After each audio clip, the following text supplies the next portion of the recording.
Assalamualaikum warahmatullahi wabarakatuh. Alhamdulillahi rabbil alamin. Allahumma salli ala Sayyidina Muhammad wa ala alihi Sayyidina Muhammad. Teman-teman sekalian, senang sekali rasanya hari ini saya dapat berjumpa lagi dengan teman-teman sekalian untuk bisa mengikuti pembelajaran kita pada hari ini. Dan pada pembelajaran kali ini kita akan membahas mengenai rukun Islam. Jadi sebelum kita jauh melangkah untuk membahas itu, maka saya akan menyampaikan terlebih dahulu bagaimana rukun Islam itu harus menjadi sandaran bagi umat Islam, karena rukun itu adalah sebuah bangunan, ya. Bangunan itu kalau pondasinya, dindingnya, atapnya, dan lain sebagainya, aspek-aspek yang mendukung untuk bangunan itu bisa berdiri kokoh, maka dia tidak bisa dikatakan bangunan kalau ada aspek-aspek yang belum lengkap.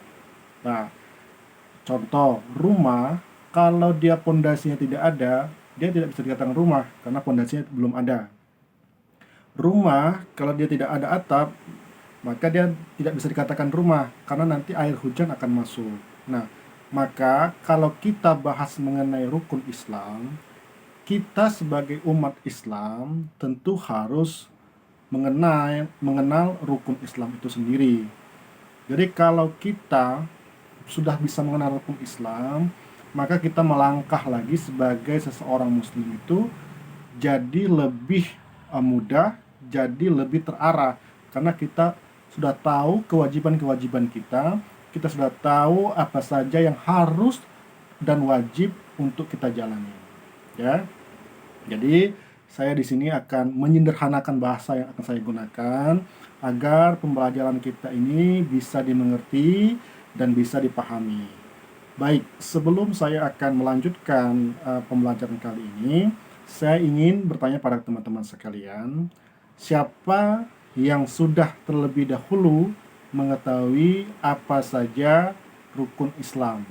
Karena itu, saya akan kasih clue dari rukun Islam itu, dia ada 5. Siapa yang bisa menyebutkan?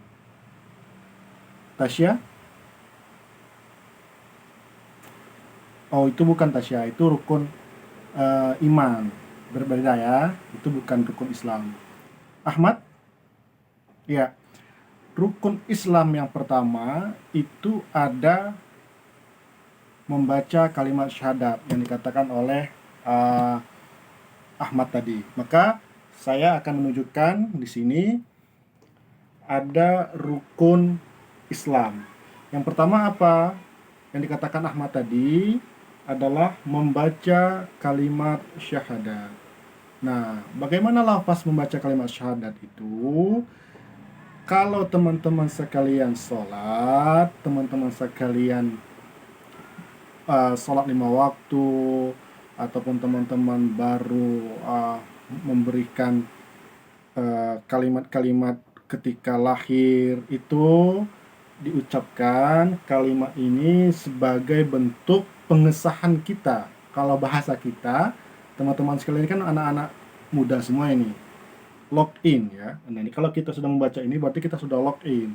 Nah, tentu di ruangan ini alhamdulillahnya kita sudah Islam sejak lahir. Ya tidak apa-apa juga kita membaca kalimat syahadat ini.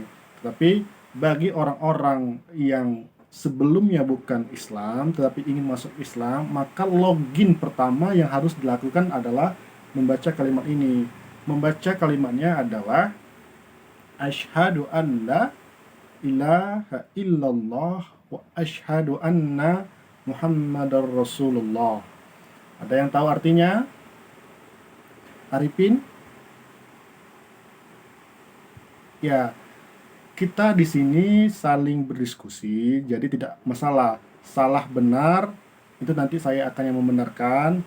Yang terpenting teman-teman bisa berani untuk tampil menyuarakan pendapatnya, bisa tampil untuk menyuarakan pengetahuannya. Salah benar itu nanti urusan belakang, kita sama-sama belajar Dan di sini tugas saya sebagai tutor adalah membenarkan atau menyalahkan, dalam artian mengkoreksi hal-hal yang teman-teman sampaikan. Ya, Adinda? Ya, artinya yang kata Adinda tadi, saya bersaksi tiada Tuhan selain Allah dan Nabi Muhammad utusan Allah. Nah, itu sangat penting sekali bahwa syahadat ini yang saya katakan tadi adalah kunci. Nah, tadi kalau sudah katakan bangunan itu sudah ada, nah kalau kuncinya belum ada, kita bagaimana mau masuk, ya kan? Itu kalau analoginya. Itu sangat penting sekali bahwa syahadat ini sangat penting kita ucapkan kalimat persaksian kita terhadap keesaan Tuhan, dan kita bersaksi bahwa Nabi Muhammad itu adalah utusan Allah Subhanahu wa taala. Nah, maka dari itu kita sebagai umat Islam, meskipun kita sudah sejak lahir sudah Islam, kita tetap boleh membaca kalimat syahadat ini untuk menguatkan lagi bahwa kita itu adalah benar-benar seorang muslim. Dan tidak cukup sampai di sini saja membaca kalimat syahadat saja. Nanti ada lagi turunannya. Nah, Pak Tutor, Mas Tutor, kalau kita sudah membaca kalimat syahadat, apakah kita nggak perlu lagi sholat, puasa, zakat, atau berhaji? Karena kunci dari Islam tadi sudah membaca kalimat syahadat. Itu salah, karena kita harus menjalankan kelima-lima daripada rukun ini, ya. Oke. Yang kedua, apa rukun Islam itu tadi? Rukun Islam yang kedua adalah sholat. Nah, saya ingin kejujuran dari teman-teman sekalian di sini. Siapa sholatnya yang masih bolong-bolong? Siapa yang sholatnya masih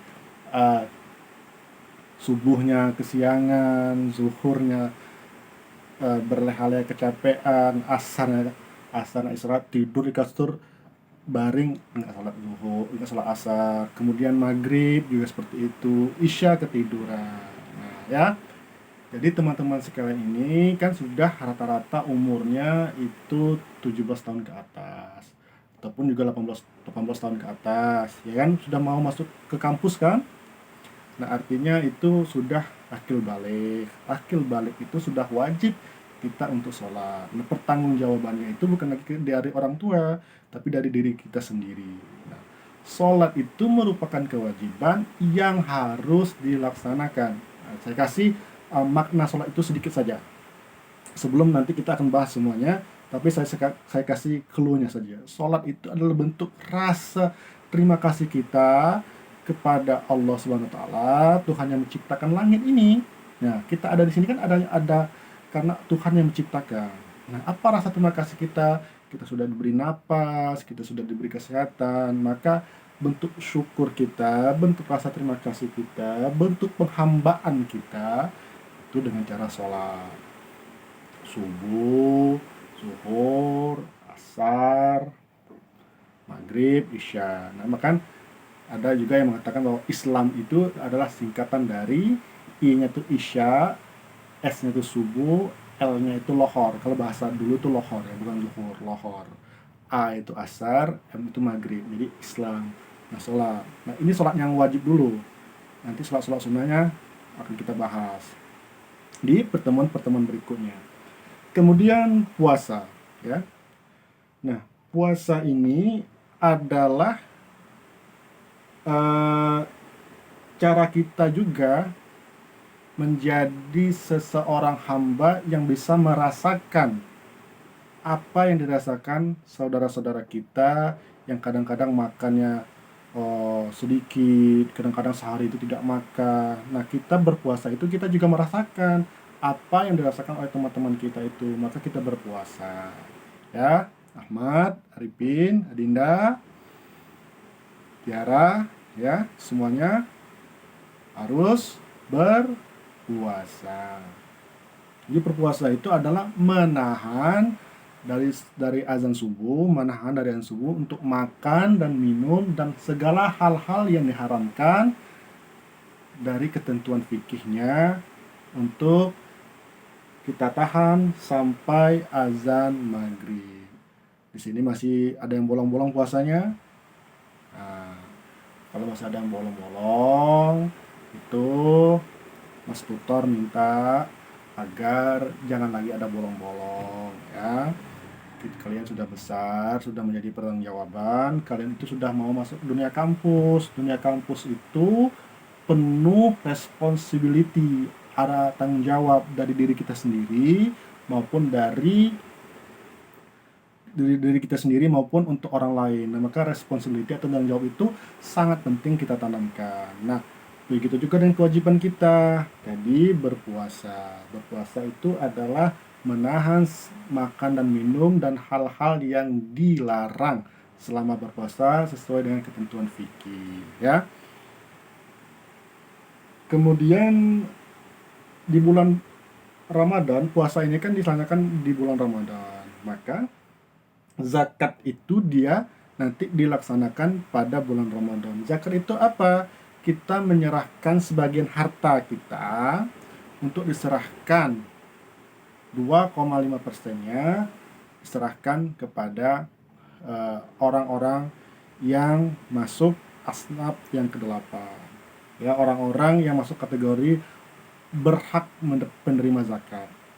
Ya, nah, maka itu akan disalurkan. Dan zaman sekarang ini kita itu ada namanya lembaga kita itu namanya Basnas, Badan Amil Zakat Nasional, ataupun kita ke masjid-masjid, ke musola-musola, takmir masjid itu membuka penerimaan zakat. Nah, di sini kan tentu masih orang tuanya yang memberikan zakat kan, belum belum kita yang membayar zakat. Nah, jadi sekali-sekali ikut orang tua ke masjid, ya, lihat proses pembayaran zakatnya, lihat bagaimana peruntutannya, penyaluran, pendistribusian. Syukur-syukur teman-teman juga terlibat dalam kepanitiaan ambil zakat, ya. Jadi kemudian haji bagi yang mampu, ya. Nah, haji bagi yang mampu ini kita berhaji bukan ke Depok, kita berhaji bukan ke Surabaya, kita berhaji bukan ke Sumatera, tapi kita berhaji kemana? Alhamdulillah semua sudah tahu ya, kita berhaji ke Mekah dan umroh pun juga kita ke Mekah. Nah, kita melaksanakan haji. Mas tutor, kami kan belum mampu untuk melaksanakan ibadah haji. Bagaimana? Nah, jelas di sini rukun Islam. Haji bagi yang mampu, ya. Jadi kalau kita punya keuangan yang lebih, uh, ekonomi kita menengah ke atas, orang tua kita, ya kita silakan pergi berhaji. Sekurang-kurangnya paling tidak, karena memang kalau kita tidak bukan haji plus, ya, itu kita bisa menunggu lama. Maka dari itu kita bisa umroh dulu, merasakan sensasi kedekatan spiritual kita di tanah Mekah suci itu, bagaimana kedekatan kita kepada Allah Subhanahu wa taala. Jadi untuk pertemuan kali ini teman-teman sekalian bisa menyimak bahwa rukun Islam itu yang pertama membaca kalimat syahadat, salat, puasa, zakat, haji bagi yang mampu, ya. Nanti kita akan bahas diskusinya lagi dan kita akan belajar bersama-sama. Nanti apa yang belum dipahami akan saya terangkan lagi. Yang penting pada hari ini teman-teman bisa mengenal lebih dulu apa saja yang menjadi rukun Islam itu. Ya, ingat, jadi saya tekankan, saya pesan ke teman-teman sekalian bahwa pulang dari sini, selesai pembelajaran ini, teman-teman sudah mendapatkan ilmu baru bahwa rukun Islam dan rukun iman itu beda. Rukun Islam itu ada 5, rukun iman itu ada 6. Nah, nanti kita akan bahas itu. Jadi pada hari ini mungkin pembelajaran kita pada hari ini sampai di sini dulu. Dan sebelum saya tutup pembelajaran pada hari ini, ada yang ingin bertanya? Ada yang ingin bertanya? Ya, kalau sholat tarawih itu mengapa dia tidak dilaksanakan pada bulan-bulan biasa? Nah, jadi si Arifin ini sangat rajin sekali dia sholat sunnahnya, sampai-sampai sholat tarawih di bulan-bulan lainnya dia mau sholat juga. Kok nggak bisa? Jadi memang ketentuannya Arifin, sholat tarawih itu dia dilaksanakan pada bulan Ramadan. Dan sholat tarawih itu khas karena dilaksanakan hanya pada bulan Ramadan. Nanti kita akan menjelaskan apa saja sholat-sholat yang tergantung sesuai waktu. Nah, maka tadi Arifin bertanya, mengapa sholat tarawih dilaksanakan pada Ramadan? Karena sholat tarawih itu memang dikategorikan sholat yang khusus dilaksanakan bulan suci Ramadan. Ya, ada yang lagi bertanya? Sudah paham semua ya? Insya Allah mudah-mudahan pertemuan kita hari ini diberkahi oleh Allah Subhanahu Wa Taala. Niat baik kita ini dicatat oleh Allah sebagai amal perbuatan yang baik, dan kita bisa menjadi generasi yang cerdas, generasi yang mampu menjadi bagian daripada masa depan Indonesia. Ya, saya mohon maaf kalau ada kekurangan, kekhilafan, dan juga salah-salah kata. Dan saya berharap teman-teman semuanya dapat membaca lagi buku-buku ataupun hal-hal lainnya mengenai rukun Islam dan rukun iman juga, ya. Jadi di pertemuan berikutnya teman-teman sudah memiliki penyederhanaan tentang rukun iman dan rukun Islam. Jadi cukup sekian dan terima kasih pada kesempatan kali ini. Saya ulangi lagi, lebih dan kurangnya mohon maaf. Wabillahi taufiq wal hidayah. Wassalamualaikum warahmatullahi wabarakatuh.